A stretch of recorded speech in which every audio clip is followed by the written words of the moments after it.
It started with a whisper. Maya overheard her coworkers talking about it one afternoon, a nightly walking ritual that had become a quiet trend in the city. At first, she thought it was just another wellness craze. They say it clears your mind, one of them said. Like meditation, but better, another added. Maya had brushed it off. She wasn't one for trends, especially ones that sounded cult-like. But as the days passed, she began noticing something strange. People walked the streets in small, silent groups, their movements eerily synchronized. They wore calm expressions, their eyes fixed ahead, as if they were all following an invisible path. One evening, as Maya walked home from work, she passed a group of walkers. There were 5 of them, each taking measured steps at the exact same pace. They didn't talk or look at one another. When she accidentally bumped into one, the man didn't react. He simply adjusted his stride and continued walking, as though she didn't exist. The rest of the group didn't even glance at her. A chill ran down her spine. The following night, Maya watched from her apartment window. Another group passed by, their heads tilted at the same angle, their arms swinging in perfect unison. She couldn't hear them, but the silence was more unnerving than any noise could have been. She noticed something else.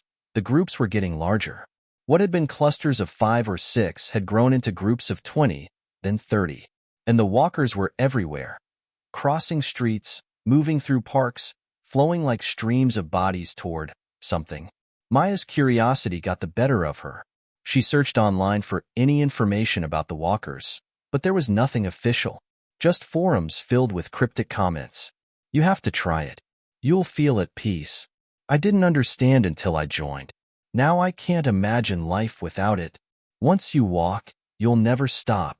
That last comment sent a chill through her. When she asked her coworkers about it, they gave vague answers.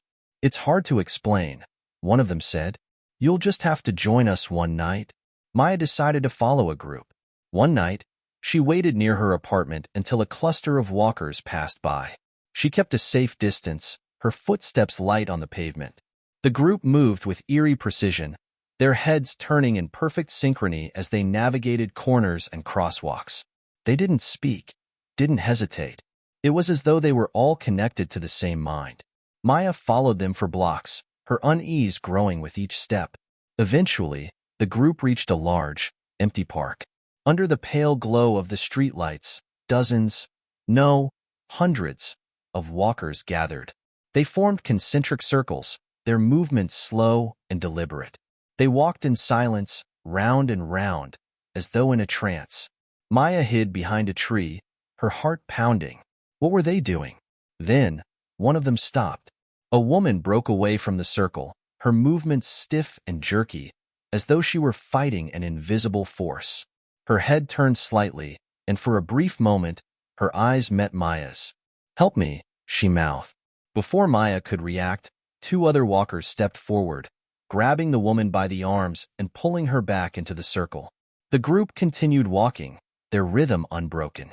Maya couldn't sleep that night. She couldn't shake the image of the woman's desperate eyes, the silent plea for help. The next morning, she saw her neighbor, an older man named Mr. Patel, standing in the hallway. He looked different.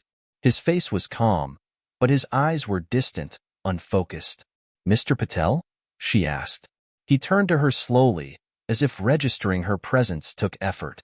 Then he smiled faintly and said, "You should join us, Maya. It's freeing." Her stomach dropped. "You're one of them?" He nodded. "You'll understand when you walk. We all do." That night, she decided to find answers. She returned to the park, this time with a flashlight and her phone. The walkers were there, moving in their strange, silent circles. She crept closer, her heart hammering. When she reached the edge of the gathering, she raised her flashlight. "Who are you people?" she shouted, her voice trembling. The walkers stopped. Hundreds of heads turned toward her at once, their eyes blank and unblinking. Maya froze. One of them stepped forward. It was Mr. Patel. "We are part of the flow," he said, his voice eerily calm. "You should be too." "What is the flow?" she demanded. "The flow is peace. The flow is connection." Maya shook her head, backing away. "You're not connected. You're controlled." Mr. Patel tilted his head, his smile widening. You don't understand yet, but you will. The group began moving toward her, their steps slow but deliberate. Stay back, she yelled, shining the flashlight in their faces. It didn't stop them. Maya turned and ran, her flashlight beam bouncing wildly. She could hear their footsteps behind her, steady and synchronized. When she reached her apartment, she locked the door and turned off all the lights, her breath coming in ragged gasps. The footsteps stopped outside her window. She peeked through the curtains and saw them standing there, perfectly still, their faces tilted toward her. Mr. Patel stepped forward, his voice cutting through the silence. You can't run forever, Maya. The flow is inevitable. The next morning, the walkers were gone. Maya wanted to believe it was over, but deep down, she knew better. When she checked her phone, a new notification had appeared. Join the flow. Click here to begin your walk. Her thumb hovered over the screen, her curiosity warring with her fear. In the end, she deleted the app. But even as she tossed her phone aside, she couldn't shake the feeling that the flow was still watching her, waiting. Part 2. Maya couldn't stop thinking about the woman who had mouthed, "Help me." The desperation in her eyes haunted her. Every time Maya closed her own eyes, she felt the rhythm of the walkers, an imagined pulse that seemed to echo through her mind. She was beginning to wonder if she'd already been infected by whatever was controlling them. The notification about joining the flow had been deleted, but it didn't matter. The walkers' presence hung over the city like a fog. It wasn't just on the streets anymore. The walkers were in her dreams, in the way strangers moved in perfect synchronization on her morning commute, in the eerie calmness of her coworkers. And then, the letter arrived. It was tucked under her apartment door, a small white envelope addressed to her in shaky handwriting. Inside was a single note that read, "Maya, you need to know the truth. Look in your mother's old journals. She warned us this would happen. She knew the flow was real. It's not too late, yet." It wasn't signed. Maya's mother had passed away when she was 17. She'd left behind stacks of journals, but Maya had never bothered to read them. Her mother had been a psychologist, brilliant but eccentric. She often spoke about collective human behavior, patterns, and connection. Maya had dismissed most of it as academic rambling. The journals were stored in the attic of her childhood home, an hour's drive away. That night, Maya didn't sleep. She waited for the walkers to pass her window. A group of them shuffled by at precisely 2:15 a.m., their heads all tilted at the same angle. Once the streets were quiet, she grabbed her car keys and left. The house smelled faintly of dust and cedarwood. The attic was just as she remembered, cluttered, dimly lit, and stiflingly hot. It took her nearly an hour to locate the journals. There were dozens of them, each labeled with a year and a vague description of their contents. Maya started with the ones from the last years of her mother's life. It wasn't long before she found something. In a journal from 2012, her mother had written, "The flow isn't a theory anymore. It's real. We triggered it during the experiment, but it wasn't supposed to grow like this. It's alive now, feeding on us, on our thoughts, our instincts.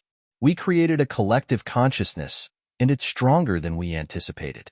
If it escapes containment, it could spread exponentially. We have to stop it before it learns how to expand beyond us." Maya's breath caught in her throat. She flipped through the pages, finding more details. Her mother had been part of a secret research project, studying group psychology and neural synchronization. They had attempted to create a model of perfect human cooperation, but something went wrong. The flow isn't just a network, it's aware. It evolves. It wants to expand because expansion makes it stronger. Once it pulls someone in, it rewires their mind, overriding individuality. But the strangest part? Some people resist. The flow can't fully assimilate them. They're dangerous to it, and it knows. Maya sat back, her hands shaking. Was that why the walkers had singled her out?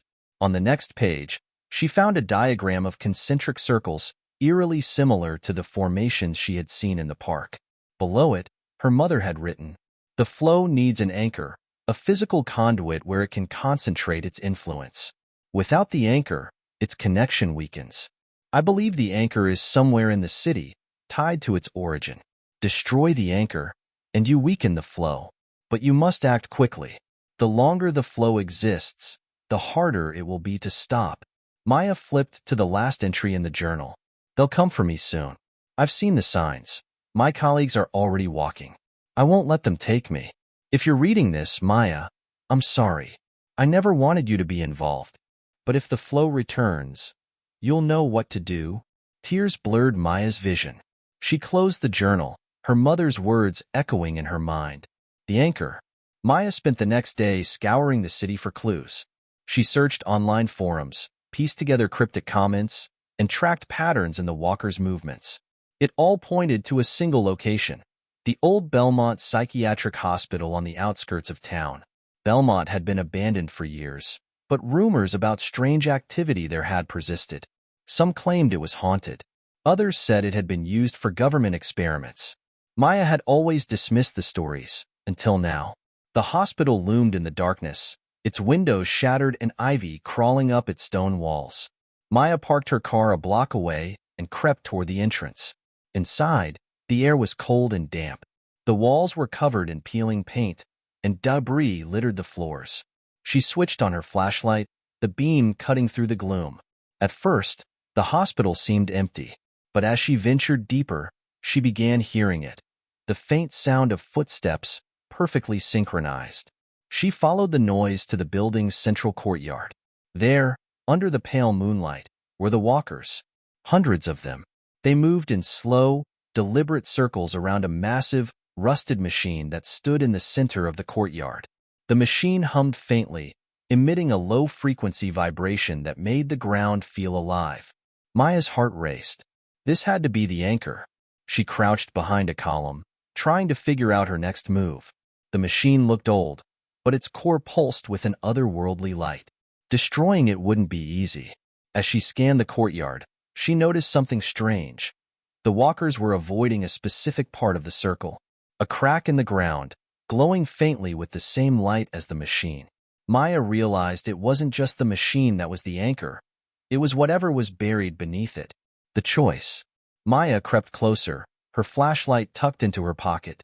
She carried a small toolkit she grabbed from her apartment, but she wasn't sure it would be enough. Just as she reached the edge of the circle, one of the walkers stopped. It turned its head slowly, its blank eyes locking onto hers. "We told you," it said in a voice that wasn't quite human. "The flow is inevitable." The rest of the walkers stopped in unison, their heads snapping toward her. Maya's instinct screamed at her to run, but she forced herself to stay. "You can't control everyone," she said, her voice trembling. "Some of us resist. That's why you're afraid of me." The walker tilted its head. "You misunderstand. We are not afraid. We are patient. You will join us, Maya. In time, you all will." "No," she said, stepping forward. "I won't." She pulled a crowbar from her bag and swung it at the machine. The impact reverberated through her arms, and the machine groaned. The hum grew louder, the light in its core flickering. The walkers advanced. Maya struck the machine again, harder this time. The ground beneath it cracked, and a burst of light shot upward, blinding her. The walkers froze mid-step, their bodies jerking as though caught in an invisible current. Summoning all her strength, Maya slammed the crowbar into the crack in the ground. The light exploded outward, and a deafening roar filled the air. Then, everything went still. Aftermath. When Maya opened her eyes, the courtyard was empty. The walkers were gone, the machine reduced to a heap of twisted metal. She staggered out of the hospital, the night air cool against her skin. The city felt quieter than it had in weeks. But as she drove home, she couldn't shake the feeling that it wasn't truly over. The flow had been weakened, perhaps even destroyed. But her mother's words echoed in her mind. It evolves. And somewhere, in the shadows, Maya knew it was waiting.